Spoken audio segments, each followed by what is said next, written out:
ఒక తల్లిగా మీరు చెప్పండి, తనకి 2 జన్మల క్రితం కాబోయే భర్తగా ఒక పాము కనపడినట్లుగా చెప్తూ ఉంది తను. ఈ జన్మలో కూడా తన కోసం తను చేసుకోబోయే వాడు భూమండలం మీద ఉన్నట్టుగా మానవ రూపంలో ఉన్నట్లుగా చెప్తూ ఉంది. ఎవరినైనా మీ దగ్గరికి తీసుకొచ్చి నేను ఇతన్ని వివాహం చేసుకుంటాను అంటే మీరేం చెప్తారు? తనకు ఎవరి వ్యక్తి అయితే తనకు తెలుస్తుందో ఆ వ్యక్తిని చూడగానే తనకు అర్థమైపోతుంది. ఓకే. ఇప్పుడు నిద్రలో కూడా 2-3 సార్లు ఏడవడం నేను చూశాను. అంటే కళ్ళల్లోంచి నీళ్ళు వెళ్ళిపోవడం అనేది అంటే ఎప్పుడు జరగలేదు. ఎందుకు అట్లాగా ఏడుస్తున్నావు అని ఒకసారి తట్టడసగానే ఒకసారి లేచింది. ఒక వ్యక్తి వచ్చి ఇట్లా నన్ను ఇట్లా అప్పుడు జరిగిన విషయాలు చెప్పుకుంటూ వచ్చింది. అట్లా ఉంది మమ్మీ, నాకు ఇట్లా అనిపించింది, ఆ వ్యక్తి దూరం అవుతున్నాడు నాకు, అందుకే నేను ఏడ్ చేశాను అని చెప్పింది. ఆ వ్యక్తి ఎవరంటే ఆ జన్మలో 2 జన్మల నుంచి తను తోడుగానే ఉన్నాడు. అతనే నాకు విజువల్స్ ఫేస్ సరిగా అనేది కనిపించలేదు, వస్తాడు కనిపించదు వెళ్ళిపోతాడు. అతను వెళ్ళిపోయేటప్పుడు నాకు ఏడుపు అనేది వచ్చేసింది. అంటే తన మైండ్ లోకి నాకు గుర్తొచ్చిన ప్రతిసారి నేను ఇక్కడ ఏడుస్తా, తను బాధపడిన ఇక్కడ బాధపడతాను. 2-3 సార్లు నిద్రలో కూడా మేము అంటే అతని ఫీలింగ్ నా ఫీలింగ్ మా ఇద్దరికి ఒక కనెక్షన్ అనేది ఉంది. అంటే అతని రూపం మీకు కనపడుతున్నప్పుడు అతను ఎక్కడ ఉండాలో మీకు తెలియాలి కదా, ఎందుకు తెలియలేదు? అది నేను ఏంటంటే కనుక అది ఆ జన్మలో ఉండేటి నేను అక్కడ వెళ్ళి మీట్ అవుతున్నాను తనని. అంటే కనుక సర్పరూపంలో వెళ్ళాను కదా, అక్కడ తను అక్కడ ఉంటాడు. ఒక చెట్టు ఉంటది అక్కడ, పర్టికులర్ గా చెప్తున్నాను. ఆ చెట్టు దగ్గర మేము కలుస్తాం. ఎందుకంటే కనుక మేము మాట్లాడుకునేది అక్కడ మేము ఎక్కువ తిరగడం కానీ ఆడుకునడం కానీ చిన్నప్పటి నుంచి అలా ఉండేది కాబట్టి అక్కడ మాత్రం మేము కలుస్తాము, ఏం చేస్తారు అక్కడ? మాట్లాడుకుంటాం. ఓకే. అంటే సర్పరూపంలో ఉన్నప్పుడు మాత్రమే మీరు కలుస్తారు, మాట్లాడుకుంటారు. ఓకే. అంటే ఈ జీప్ అనేది వెళ్ళిపోయి అక్కడ ఉంటది కదా అప్పుడు. ఓకే. అతని రూపం అంటే మనిషి రూపంలో ఏదన్నా కనపడుతుందా మీకు? తను ఎప్పుడైనా కనిపించేది ఇప్పుడు ఒక చెట్టు దగ్గర తను అక్కడ ఉంటాడు అనమాట. అంటే సర్పరూపంలో మీకు కనపడతాడా లేదంటే మనిషి రూపంలో కనపడతాడా? మనిషి రూపంలోనే ఎక్కువ ఉంటాడు. మరి గ్రహించుకోగలరు కదా మీరు, అంటే ఆర్టిస్ట్ తో స్కెచ్ వేయించి అతను ఎక్కడున్నారో తెలుసుకోవచ్చు కదా. అతని రూపురేఖలను కనిపించట్లేదు ఇడా. ఓకే. మీరు రూపురేఖలు కనుక నాకు చెప్తానంటే నేను ఒక ఆర్టిస్ట్ని పిలిపించి స్కెచ్ వేయించి మీకు హెల్ప్ చేసేవాడిని. నాకు రూపురేఖలు కూడా తన రూపం మటుకు గుర్తుకుంది. తన రూపం ఆ జన్మలో రూపం అనేది ఒకసారి రాత్రి సడన్ గా లేచి గీసాను. ఆ గీస్తే తనకు చేత కాదు కాబట్టి ఏదో కొన్ని గీసుకునేది. ఎవరైనా ఆట వేసేటోళ్ళు ఉంటే కనుక తన క్లారిటీగా నేను చెప్తాను, అలా వేసే వాళ్ళు నాకు కావాలంటుంది. ఓకే. అసలు తన రూపాన్ని యమరూపాన్ని అతన్ని కాదు, యమరూప అంటే అప్పుడు ఆ జన్మలోది గీసింది. ఆ బొమ్మ కూడా నా దగ్గర ఉంది ఇప్పుడు కూడా. అది పూర్తిగా తనకు చేత కాదు కాబట్టి తను గుర్తుకుండదని ఫేస్ కొంచెం గీసుకునేది. బహుశా నీ స్నేహితుల్లో కానీ లేకపోతే మీ కుటుంబ సభ్యుల్లో కానీ మీ బంధుమిత్రుల్లో కానీ ఎవరైనా మిమ్మల్ని ఇబ్బంది పెడితే మీ మనసులో వాళ్ళ గురించి మీరు ఏదైనా చెప్పిస్తే వాళ్ళకి ఏదైనా అయిన సందర్భం ఉందా?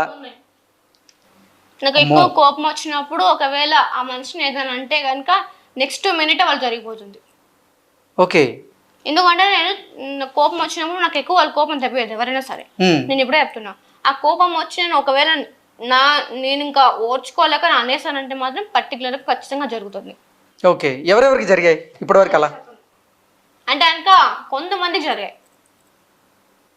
ఓకే. ఏమనుకుంటారు మనసులో నా ఇప్పుడు వీళ్ళని ఏమైనా హర్ట్ చేశారనుకోండి, ఇప్పుడు తినకు అంటే కనుక కొన్ని సిచ్యువేషన్లో నాకు కొన్ని అన్నాను, తనకి చేతికి గాయాలు అవ్వడం కానీ యాక్సిడెంట్ జరగడం కానీ ఇవన్నీ జరిగాయి. బాబోయ్, నా గురించి ఏమనుకోలేదు కదా? నేనేం అనుకోలేదు. మీరే నాకు కోపం తెప్పించే పని ఏం చేయలేదు కదా. ఓకే. అంటే నాకు నిజంగా మీరు చెప్తూ ఉంటే ఆశ్చర్యం వేస్తుంది. ఏంటి అసలు మీరు చెప్పేది నిజమేనా? మిమ్మల్ని ఎవరైనా ఇబ్బంది పెడితే మీరు మనసులో ఏదైనా అనుకుంటే వాళ్ళకి నిజంగా అయిపోద్దా? అది మనసులో అనుకోను, డైరెక్ట్ వాళ్ళ మొహం మీద చెప్పేస్తాం. మనసులో అనుకోదు, మొఖం మీదనే చెప్తారు. నేను మళ్ళీ మనసులో దాచుకోవడము, ఒక పర్సన్ కి భయపడే ఇంతవరకు నేను చేయలేదు. ఎవరైనా సరే, ఎంత అబ్బాయి అయినా సరే, ఒకటే చెప్తున్నాను, స్కూల్లో అయినా సరే నేను ఏ అబ్బాయికి భయపడలేదు. ఓకే. అమ్మాయి అయినా అబ్బాయి అయినా భయపడలేదు ఇంతవరకు. ఎంత వాడైనా సరే తిరిగి మాట్లాడతాం. చేయితే చెయ్యి కూడా గట్టిగా పట్టుకోగలను, అంత నాలో ఉంది. ఓకే. మోడలింగ్ వైపు వెళ్ళాలనుకున్నారు, అది నా కళ అంటూ ఇందాక మీరు చెప్పారు. ఎందుకు మోడలింగ్ అంటే అంత ఇంట్రెస్ట్ మీకు? అంటే కనుక ఒక మోడల్ గా అనేది అదొక నా ఫ్యాషన్ ఏంటంటే అంటే నాకు చాలా ఇష్టం కూడా. అంటే నన్ను నేను అలా చూసుకోవాలి అని చెప్పేసి. అంటే మిమ్మల్ని మీరు ఒక మోడల్ గా చూసుకోవాలనుకున్నారు, మరి ఎందుకు ప్రయత్నం చేయలేదు? మంచి చక్కగానే ఉన్నారు కదా. నేను ఇప్పుడన్నా ఇలా ఉన్నాను, ఇదంతా నాకు సోప్స్ ఇవన్నీ పడడం వల్ల నా స్కిన్ బ్లాక్ అవడం కానీ, ట్యాన్ అయిపోయి ఇక్కడ చిన్న చిన్న ర్యాషెస్ కావడం కానీ, ఇక్కడ మీరు చూడొచ్చు అప్పుడు చిన్నప్పుడు కెమికల్ అంటే కనుక ఇంత కెమికల్ కూడా నాకు పడదు. ఓకే, అంటే నేచురల్ ప్రోడక్ట్స్ వాడుతూనే మీరు మోడలింగ్ లో కూడా రాణించవచ్చు. అంటే మోడలింగ్ వైపు వెళ్లకుండా ఎవరిని అడ్డుపడుతున్నారా, లేకపోతే? అడ్డుపడుతున్నారని చెప్తున్నాను కదా, మా మదరే నాకు అన్నిటికీ అడ్డుగా ఉంది. ఇప్పుడు అది చేయనని ఇప్పుడు నన్ను వదిలేశారు. ఎందుకు వదిలేశారు? ఇప్పుడు ఇంత ప్రశాంతంగా నేను నడుస్తున్నాను అంటే కారణం ఏంటంటే మా అమ్మ. ఇంకా అసలు ఇంతసేపు కూర్చుండేది కూడా కాదు సార్, ఇంతసేపు తినడానికి కూడా నేను కష్టపడేదాన్ని, తినిపించేటోళ్ళం మేము. ఓకే, అంటే నడవడానికి కూడా ఇబ్బంది పడేది. ఇట్లా బెడ్ కానుకోనే మేము అన్నం తినిపించేటోళ్ళం. అసలు ఏ పనులు చేయవా? చేయను, ఇప్పుడు కూడా నేను ఒక్క పని చేయను. అప్పుడప్పుడు ఏంటంటే కుకింగ్ చేసుకుంటాను అంతవరకే, కానీ నాకు నచ్చింది నేను చేసుకుంటాను. బబిత, నేను ఒకటి జోక్ గా అడుగుతాను, దాన్ని సీరియస్ గా అయితే తీసుకోకు, మళ్ళీ శాపాలు లేనిపోయి పెట్టకు. నేను జోయల్ గా అడుగుతున్నాను. అంటే మీ మదర్ తో ఒక డాక్టర్ చెప్పారు తను పనులు తప్పించుకోవడానికి నాటకాలు ఆడుతుంది అని. ఒక డాక్టర్ మీ మదర్ తో చెప్పారు. నిజంగా పనులు తప్పించుకోవడానికి మాత్రమే ఇటువంటి నాటకాలు ఆడుతున్నావా? ఒకవేళ పనులు తప్పించుకోవాలని ట్రై చేస్తే గనక ఒక డాక్టర్ గా నన్ను అబ్జర్వ్ చేసి అట్లా క్లియర్ రిపోర్ట్ ఇవ్వాలి. ఆ ప్రయత్నం కూడా నా విషయంలో చేయలేదు. నాతో మాట్లాడలేదు, నా రిపోర్ట్స్ చూడలేదు, జస్ట్ వచ్చిన టెస్ట్ రిపోర్ట్ చూసి దీనికి నార్మల్ ఉందంటే కనుక, అంటే నేను 9 years నుంచి అబద్ధాలు ఆడుతున్నా అంటున్నారు కదా, అంటే ఆ డాక్టర్స్ అంతా చెప్పండి నాకు. వాళ్ళేమో మీరు నాటకాలు ఆడుతున్నారు, మీకు మానసిక సమస్యలు ఉన్నాయి అంటే వాళ్ళు చెబుతున్నారు, మీరేమో ఆ డాక్టర్ గాడికే పిచ్చి ఉంది అంటూ మీరు చెబుతున్నారు. అసలు ఏది నమ్మాలో మాకు అర్థం కాక. అంటే నా రిపోర్ట్స్ చూడండి మీరు. ఒకవేళ ఆ డాక్టర్స్ ఉన్నారు కదా, ఆ డాక్టర్స్ కి ఏం పిచ్చేం ఉండదు కదా. అంటే వాళ్ళు ఇప్పుడు కర్నూలు అనేది ఎంత పెద్ద హాస్పిటల్ మనకి బాగా తెలుసు. కర్నూలులో చీఫ్ డాక్టర్ అంటే ఎలా ఉంటారో కూడా తెలుసు మనకి. అలాంటి వాళ్ళకి క్లియర్ రిపోర్ట్ ఇచ్చినప్పుడు మీకు ఎందుకు అలా అనిపించిందో నాకు తెలియదు, అది మీకే వదిలేస్తున్నాను నేను. అంటే టెస్టులు చూడకుండానే ఎట్లా రిపోర్ట్ చేసేస్తారా? కామెంట్ పెట్టే వాళ్ళైనా సరే, ఇప్పుడు ఆ డాక్టర్ పెట్టాడు కదా కామెంట్, నువ్వు ఆ కామెంట్ పెట్టే బదులు ఆ ఛానల్ ఫోన్ చేసి నాకు నా నెంబర్ ఇప్పించుకోండి, మీరు రాండి, అంతా నేనే చూసుకుంటాను. నేను ఒకటే చెప్పాను, ఏ డాక్టర్ దగ్గరకైనా సరే ఎవరైనా సరే ఒక్క నిమిషం మాకు వాళ్ళకి నేనేం చెప్పానంటే, ప్రతి రూపాయి కానించి మీరు ఖర్చు పెట్టుకోండి. ఏ హాస్పిటల్ కైనా సరే మేము వస్తాం, నేను ఇంటి కానించి వచ్చే ఖర్చు కానించి మీరు పెట్టుకోండి. ఫలాని జబ్బు ఉందని నిరూపించినప్పుడు ఆ డబ్బు నేను రిటర్న్ ఇస్తాను, నా తప్పైందని అందరి ముందు నేను ఒప్పుకుంటా. ఇది నేను ఛానల్లో కూడా చెప్పా. అది చెప్పిన వినేవాళ్ళు మళ్ళీ కామెంట్ ఎట్లా పెడతాడు? ఫోన్ చేసి నెంబర్ తీసుకొని, నేను డాక్టర్ నమ్మా, నేను పాపను ప్రతిదీ నేను టెస్ట్ చేస్తాను, నేను మీరు రానని పిలవాలి, కానీ అలా ఎట్లా పెడతాడు? సుహాసిని గారు, ఏంటి ప్రతి ఛానల్కి మీరు డబ్బులు తీసుకొని ఇంటర్వ్యూలు ఇస్తున్నట్లుగా కొంతమంది కమెంట్లు పెడుతూ ఉన్నారు, కొన్ని వార్తలు కూడా అట్లాగే వస్తున్నాయి. ఏంటి నిజంగా మీరు డబ్బులు తీసుకొని ఛానళ్ళకి వెళ్ళి ఇంటర్వ్యూలు చేస్తున్నారా? ఎవరు డబ్బులు ఇచ్చారు సార్? వాళ్ళు ఇచ్చినట్టు వాళ్ళు చూసారా? మరి ఎందుకు కమెంట్స్ వస్తున్నాయి? ఏ డబ్బులకి నేను పోతున్నా? వీళ్ళకు ఎట్లా అంటే ఎవరికో డబ్బు ఆశ ఉన్నట్టు. మరి నేను డబ్బులు తీసుకుంటున్నా అంటే నా నెంబర్ ఏది, నా అకౌంట్ నెంబర్ ఏది, నా ఫోన్ నెంబర్ కానీ నా అకౌంట్ నెంబర్ ఏమైనా ఏ ఛానల్ అయినా ఉందా చెప్పండి. మరి మీరు మీడియాని ఎందుకు సంప్రదించారు అసలు? నాకు ఒకటే సార్, పాప చెప్పినది చిన్నప్పటి నుంచి తను చెప్తుంది. ప్రతి ఒక్కళ్ళు తనను ఒక చిన్నప్పుడు కొన్ని మాటలు మాట్లాడారు, అవన్నీ వదిలేశాను. తను ఏంటి అనేది ఒక జాతకం చూపించాను.